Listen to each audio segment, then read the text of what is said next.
ఏం అన్యాయం చేసినా కాంగ్రెస్ పార్టీకి ఎప్పుడూ అన్యాయం చేయలేదు. కాంగ్రెస్ పార్టీ అంటే నాకు విశ్వాసం ఉంది.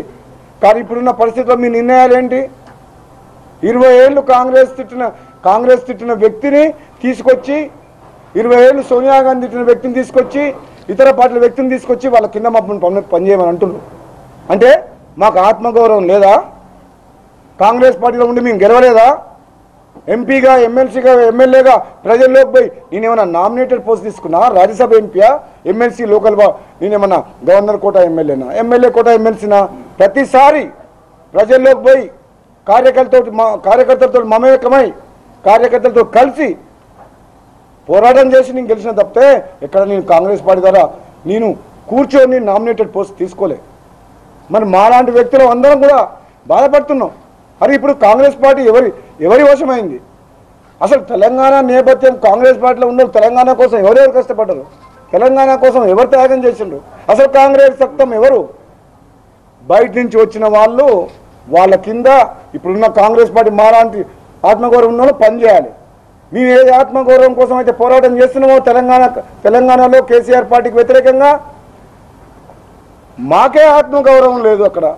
అటువంటిప్పుడు మేము ప్రజల ఆత్మగౌరవం కోసం ఎట్లా కొట్లాడుతాం? మేము మన కోసం కొట్లాడినమని చెప్పుకునే కొంతమంది ముసుగు వీరులు తమ యొక్క ఆర్థిక లావాదేవీల కోసం, తమ అవసరాల కోసం నరేంద్ర మోడీ, అమిత్ షా ఇసిరిన ఎంగిలి మెతుకుల కోసం, ఇచ్చిన కాంట్రాక్టుల కోసం కన్నతల్లి లాంటి కాంగ్రెస్ పార్టీని అవమానించే విధంగా, అవహేళన చేసే విధంగా గత కొన్ని రోజులుగా తెలంగాణ రాష్ట్రంలో మాట్లాడుతున్నారు.